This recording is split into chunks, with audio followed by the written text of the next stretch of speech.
What's up, guys? All right. So this is a pistol that I've owned a long time. I never shot. I forgot I'd owned it. I ain't gonna lie. It was in the back of the safe, and I forgot I bought it. And one day I bought this optic right here. That's probably the best budget optic on the market. The Hollison 407A3. It was like $169.99 on sale. How do you beat that for a Hollison? With the reputation, how you beat it? But that's not what this video is about. This video is about the M&P Performance Center. Ported. It's a ported gun. It's ported. I do like that. It does help control recoil a little bit. Maybe not like an extravagant amount, but it does help control recoil a little bit. Again, I don't know what they're digging on down there. Sorry about that. But again, it is optics cut. I do want to say this gun comes with plastic plates, which is probably perfectly fine. Probably perfect. I didn't like it. So I put on the CHPWS metal plate. You can see right there. You can kind of see the plate right there. Fit perfect. No issues at all. They sent screws with it. Everything tightened down great, and it's performed great so far. I actually just did a video of this optic, put a few rounds down range, and I put a few rounds right there, and I've not had any issues. You can see though that porting right there does throw out some carbon as expected. And this trigger from Apex is amazing, and I paid for this one. This one is one I paid for, but I want to show you this. Let me take the magazine out first. Okay, here we go. Look at this. Look at that take up. That is a butter smooth take up. I want to say, I mean, there's like no resistance right there. When you hit this wall, watch close because you're gonna miss it. That's it. That is it. That's all you got right there.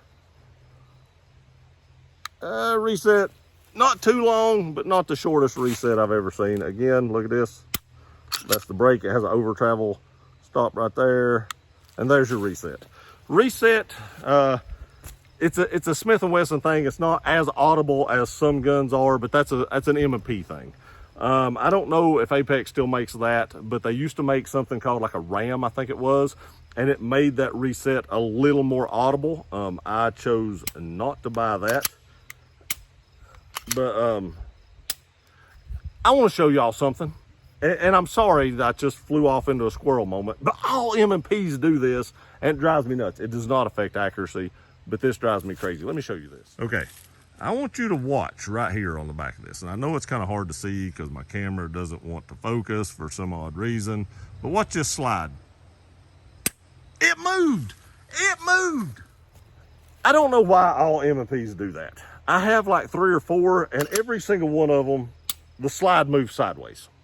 There again, does not affect accuracy. I've tore that target all to pieces. Let me just take you down there. This is all these shots on this shoot and see up here has been with this M&P, and I'll go show you. It's been from 10 yards as usual, but I'll go show you the target right here. It's all ripped down, but all that hole right there is from that pistol. So it definitely does not affect accuracy. We'll get into accuracy here in a little bit, as we normally do with our 10-yard accuracy, as good as I can shoot accuracy. But the thing is very accurate, but I don't know why I'm sure somebody in the comment section will tell me why that kicks sideways, but other guns do not do that. And I don't know why, but every Smith & Wesson I've ever had does do that. Now, I do also want to say that this porting, like I said before, does help with recoil a little bit. Is it going to be just mind-blowing? No, I've not seen that it's just, you know, end of the world, beats a Glock 34 every time, recoil, I mean, management. But it does help. Also, what helps is this crazy stippling right here. I would never carry an M&P 2.0, ever, unless I took sandpaper to this, because this literally is sandpaper. I tried carrying my compact, which is the same size as the Glock 19, and that is now used as a home defense gun for my wife. She seems to like M&P. She has my M&P VTAC as a bedroom gun. We have another one, the compact, in another room, and then she carries a shield, so she's an M&P person. I'm sure she would like this one, except it's probably a little weighty for her, as big as it is with everything I've got on it. But this gun is pretty awesome, actually. And I do want to tell y'all this. If you're going to buy an Apex trigger for an M&P, they're not as easy to put in as some of the other triggers. And that's not Apex's fault. That's the way M&P designed the gun.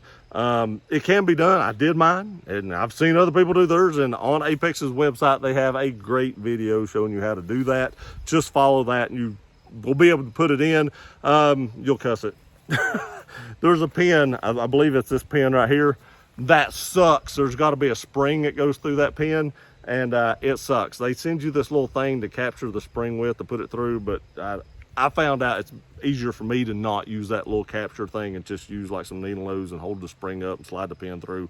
You need about 3 hands, but it can be done. So let's do a little shooting with this pistol. Enough talking, and then we'll do an accuracy test.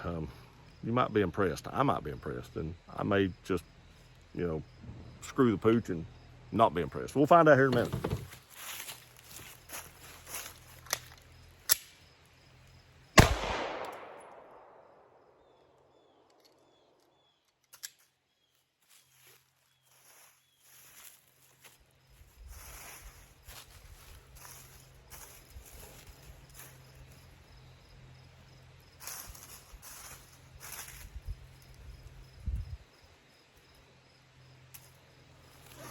Okay, so we're using Winchester 115 grain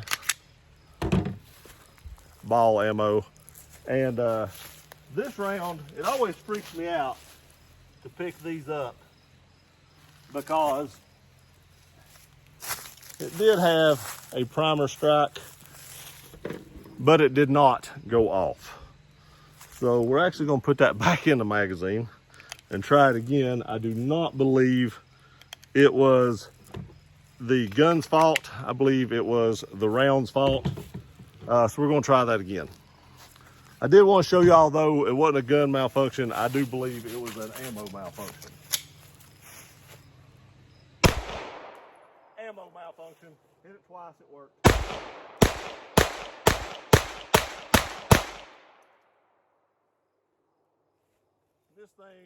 This thing just shoots amazing. So I've always liked the grip angle on the M&P. It's more of like a 1911 style grip angle. It does come with 17 round magazines, and to be honest with you, as long ago as it's been since I bought this, I can't remember if it comes with 2 or 3. I want to say it comes with 3, but so did my FNX 45 Tactical that I have laying on the table, and now they only come with 2. So I don't know how many they come with now, but I believe mine came with 3, and sometimes Smith & Wesson even runs like a deal where like you get like 2 or 3, 4 extra magazines, 5 extra, I don't remember. They'll give you a bunch of free magazines if you'll buy one of their pistols. So that may be like a Black Friday thing coming up, I don't know. But keep an eye out for that.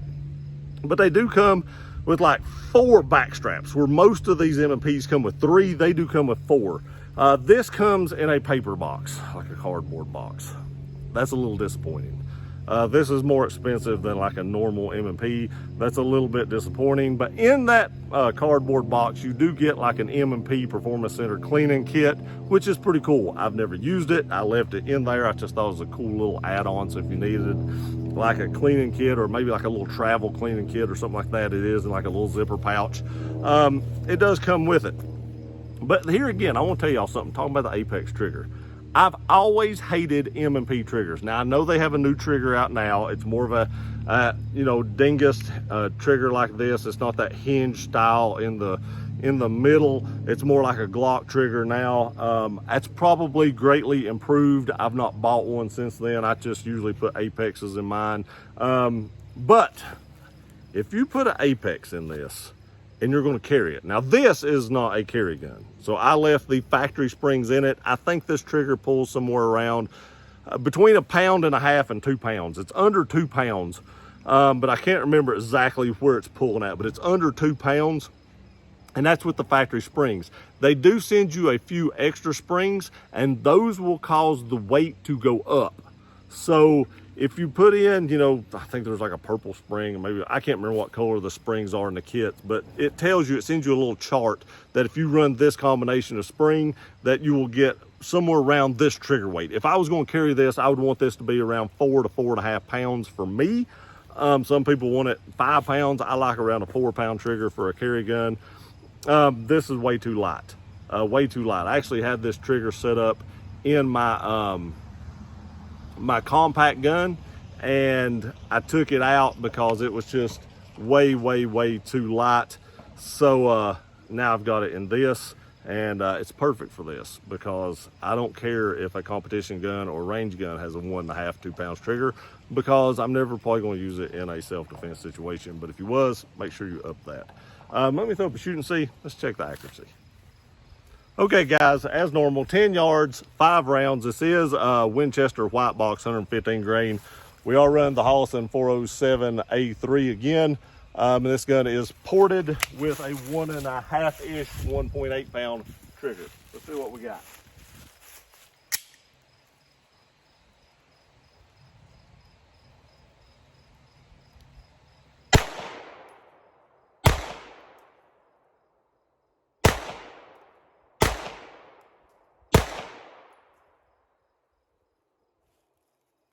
That'll do.